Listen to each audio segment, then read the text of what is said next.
ಆನೇಕಲ್ ತಾಲೂಕಿನ ಭೂ ಸ್ವಾಧೀನ ಹೋರಾಟ ಸಮಿತಿ ಪದಾಧಿಕಾರಿಗಳನ್ನು ನಿನ್ನೆ ಬಿ ಶಿವಣ್ಣವರ ನಾಯಕತ್ವದಲ್ಲಿ, ರಾಮಲಿಂಗರೆಡ್ಡಿಯವರ ನಾಯಕತ್ವದಲ್ಲಿ ಮತ್ತು ಗೋಪಿನಾಥ ರೆಡ್ಡಿಯವರು ಮತ್ತು ಎಲ್ಲ ರೈತರು ಬಾಂಧವರು ಎಲ್ಲರೂ ಸಹ, ಎಲ್ಲ ಪಕ್ಷದ ಮುಖಂಡರು ಸಹ ನಿನ್ನೆ ಪಾಟೀಲ್ರ ಮನೆಗೆ ಹೋಗಿದ್ವಿ.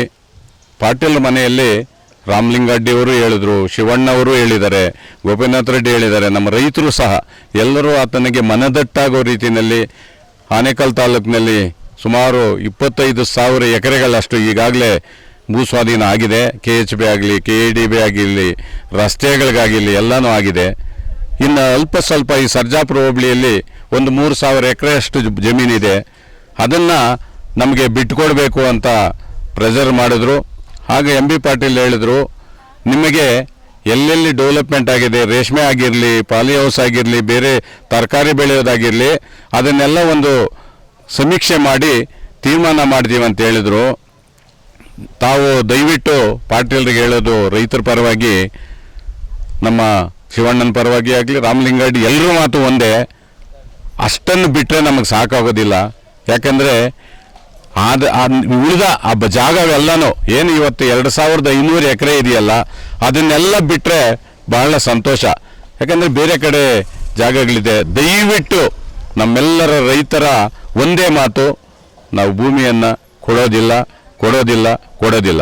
ದಯವಿಟ್ಟು ಈ ಭೂ ಸ್ವಾಧೀನವನ್ನು ಬಿಟ್ಟು ಬಿಡಬೇಕು ಅಂತ ಹೇಳ್ತಾ, ನಮಗೆ ಈಗಾಗಲೇ ಶಿವಣ್ಣನವರು, ರಾಮಲಿಂಗರೆಡ್ಡಿಯವರು, ಗೋಪಿನಾಥ ರೆಡ್ಡಿಯವರು ಎಲ್ಲರೂ ಸಹ ತುಂಬ ಸಹಕಾರ ಕೊಟ್ಟಿದ್ದಾರೆ. ಆ ಭಗವಂತ ಗಣಪತಿ ಅವರಿಗೆ ಒಳ್ಳೆ ಆಶೀರ್ವಾದ ಕೊಡಲಿ ಅಂತ ಕೇಳ್ಕೊಂತ, ಸದನದಲ್ಲೂ ಬಹಳ ಚೆನ್ನಾಗಿ ಮಾತಾಡಿದ್ದಾರೆ. ಇನ್ನು ಉಳಿದಿರೋದು ನಾವು CM ಮೇಲೆ, ಸಿದ್ದರಾಮಯ್ಯನವರು ಅವತ್ತು ಸದನದಲ್ಲಿ ಹೇಳ್ತರು, ಆಯಿತು ನಮ್ದು ಅಧಿಕಾರಿಗಳ ಹತ್ರ ಚರ್ಚೆ ಮಾಡಿ ಅದನ್ನೊಂದು ತೀರ್ಮಾನ ಮಾಡ್ತೀವಂತ. ದಯವಿಟ್ಟು ಸಿದ್ದರಾಮಯ್ಯನವರೇ, ನಮ್ಮ ರೈತರ ಏಳಿಗೆ ಇದು. ಯಾಕಂದರೆ ಸುಮಾರು ಕಡೆ ಭೂಮಿನ ಕಳ್ಕೊಂಡ್ಬಿಟ್ಟಿದ್ದಾರೆ. ಅಲ್ಪ ಸ್ವಲ್ಪ ಇರೋ ಭೂಮಿನ ದಯವಿಟ್ಟು ಇಲ್ಲಿ ಬಿಟ್ಟುಬಿಡಿ ಅಂತ ತಮ್ಮಲ್ಲಿ ಒಂದು ರೈತರ ಪರವಾಗಿ ಮನವಿಯನ್ನು ಮಾಡ್ತಾ ಇದ್ದೇನೆ.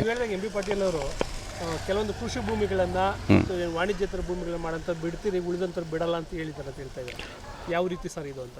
ಅಂದ್ರೆ ಅದನ್ನ ಯಾವ ರೀತಿ ಅಂದರೆ, ಅವ್ರು ಬಂದು ಇಲ್ಲಿ ಸ್ಯಾಟಲೈಟ್ ಸರ್ವೆ ಮಾಡ್ತೀನಿ ಅಂತ ಹೇಳ್ತಾ ಇರೋದು. ಅವ್ರು ಹೇಳಿಬಿಟ್ಟು ಸುಮಾರು ಜನಗಳ ಮನೆಗಳನ್ನು ಕಟ್ಕೊಂಡಿದ್ದಾರೆ. ಈಗ ಎಲ್ಲ ರೇಷ್ಮೆ ತೋಟ ಮಾಡಿದಾಗ ಅಲ್ಲೇ ಒಂದು ಮನೆ ಕಟ್ಟಿದ್ದಾರೆ. ಅವ್ರ ಸಬ್ಸಿಡಿನೂ ಸಹ ಬಂದಿದೆ, ಸರ್ಕಾರದಲ್ಲೇ ಕೊಟ್ಟಿದ್ದಾರೆ. ಅಂಥವೆಲ್ಲ ಏನೋ ಮಾಡೋಕ್ಕಾಗುತ್ತೆ? ಅದನ್ನೆಲ್ಲ ಬಿಡ್ತೀವಂದ್ರೇನು ಅದು ಸುತ್ತಮುತ್ತ ಇರೋ ಜಾಗನೂ ಬಿಡಬೇಕಲ್ಲ. ಅದೇ ರೈತ ಅಲ್ಲ, ಎಲ್ಲರೂ ರೈತರೇ ಇಲ್ಲಿ. ಒಬ್ಬ ರೇಷ್ಮೆ ಬೆಳಿತಾನೆ, ಇನ್ನೊಬ್ಬ ರಾಗಿ ಬೆಳಿತಾನೆ, ರಾಗಿನೂ ಭತ್ತನೂ ಬೇಕು, ಎಲ್ಲ ಬೇಕಲ್ವಾ? ಎಲ್ಲ ರೈತರೇ. ಈಗ ಇರೋದೆಲ್ಲ ಭೂಮಿ ಒಳ್ಳೆಯದೇ. ಇನ್ನೊಂದು ವಿಶೇಷತೆ ಏನಂದರೆ, ನಮ್ಮ ಮುತ್ತನಲ್ಲೂರು ಕೆರೆ, ಅಮಾನಿ ಕೆರೆಯಲ್ಲಿ ಕಲುಷಿತ ನೀರು ಬಿಟ್ಟು ಹಾಳಾಗಿದೆ. ಅದಕ್ಕೋಸ್ಕರ ನಾವು ಅಮಾನಿ ಕೆರೆಯಲ್ಲಿ ಯಾವುದೇ ಬೆಳೆ ಬೆಳೆಯೋಕ್ಕಾಗ್ತಾ ಇಲ್ಲ.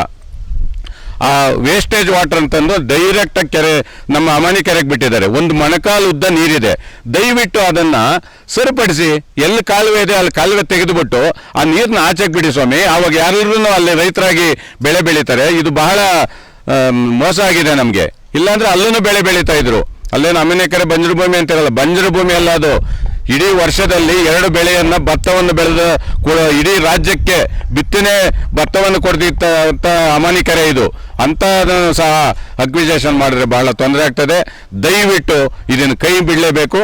ಇಲ್ಲಾಂದರೆ ನಾವು ಮುಂದೆ ಬೇರೆ ರೀತಿಯಲ್ಲಿ ಉಗ್ರ ಹೋರಾಟ ಮಾಡ್ತೀವಿ. ಯಾಕಂದರೆ ಈಗ ನಮ್ಮ ಜೊತೆಯಲ್ಲಿ ರಾಮಲಿಂಗರೆಡ್ಡಿಯವರು ಇದ್ದಾರೆ, ಶಿವಣ್ಣ ಅವರು ಇದ್ದಾರೆ. ಅವರು ಸಹ ನಮಗೆ ಸಾಥ್ ಕೊಟ್ಟಿದ್ದಾರೆ. ನಾವು ಯಾವುದೇ ಇದಕ್ಕೂ ಹಿಂಜರಿಯೋದಿಲ್ಲ. ದಯವಿಟ್ಟು ನಮ್ಮನ್ನು ಇದು ಬಿಟ್ಕೊಡ್ಬೇಕು. ನಾವು ಬಿಡೋದಾದ್ರೆ ಎಲ್ಲ ಒಟ್ಟಾಗಿ ಎಲ್ಲ ಜಮೀನು ಬಿಡಬೇಕು, ಕೃಷಿ ಮಾತ್ರ ಅಲ್ಲ, ಎಲ್ಲಾರ್ದು ಬಿಟ್ಟರೆ ಮಾತ್ರ ಇದು ನಾವು ಹೋರಾಟ ನಿಲ್ಲಿಸ್ತೀವಿ. ಇಲ್ಲಾಂದರೆ ಹೋರಾಟ ಮುಂದುವರಿಯುತ್ತೆ. ಎಲ್ಲರೂ ರೈತರೇ ಅಂತ ಹೇಳ್ತಾ ನನ್ನ ಮಾತು ಮುಗಿಸ್ತೇನೆ.